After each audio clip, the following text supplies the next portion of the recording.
ఆయనతో కోసిపారేసిండు. ఇది జనవరి ముచ్చట. ఇక జనవరి కాగానే ఆయనతో పార్లమెంట్ ఎలక్షన్ వచ్చింది. ఇక పార్లమెంట్ ఎలక్షన్లో ఎవరు నమ్ముతలేరు. సోనియా గాంధీ మీద ఒట్టు పెట్టుకుంటే రుణమాఫీ అని చెప్తే చేయకపోతే జాడిచ్చి తంతరేమో ఎట్లయితే ఏం చేయాలి ఇప్పుడు అని చెప్పి ఏ గుడికి పోతే ఏ ఊరికి పోతే ఆడ దేవుని మీద ఒట్టు పెట్టిండు. యాదగిరి గుట్టకు పోయిండు. ఇగో ఇక్కడ లక్ష్మీ నరసింహస్వామి మీద ఒట్టు 15 ఆగస్టుకు చేస్తా. వికారాబాద్ వచ్చిండు. అనంత పద్మనాభ స్వామి మీద ఒట్టు 15 ఆగస్టుకు చేస్తా. వేములవాడ వేయిండు. రాజన్న మీద ఒట్టు 15 ఆగస్టుకు చేస్తా. భద్రాచలం పోయిండు. సీతారామస్వామి మీద ఒట్టు 15 ఆగస్టుకు చేస్తా. ఆఖరికి మహబూబ్నగర్ పోయి కురుమిర్తు మీద ఒట్టు 15 ఆగస్టుకు చేస్తా అని చెప్పిండు. దేవుళ్ళ కొంప ఉంచుకున్నాడు. ఇప్పుడు అటు ఇటు పోయి 15 ఆగస్టు పోయింది.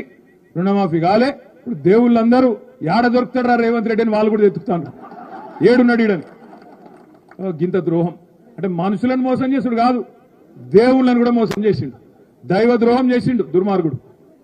ఇంత కథ ఎట్లుంటదంటే మొదలు 49,000 కోట్లు డిసెంబర్లో, జనవరికి వచ్చే వరకు 9,000 ఎగిరిపోయింది. 40,000 కోట్లు కడుపు కట్టుకుంటా అన్నాడు. ఇక కడుపు కట్టుకున్నాడా లేదా దాని కథ మళ్ళీ చెప్తా. ఆయనతో ఈ లోపల పార్లమెంట్ ఎలక్షన్ వచ్చింది. దేవుళ్ళ మీద ఒట్లు పెట్టిండు. కేసీఆర్ని తిట్టిండు. 4 ఓట్లు వేయించుకున్నాడు. అవతల పడ్డాడు. జూలై నెల వచ్చింది. జూలైలో ఏం చేసిండు? క్యాబినెట్ మీటింగ్ పెట్టిండు. మంత్రుల మీటింగ్ పెట్టిండు.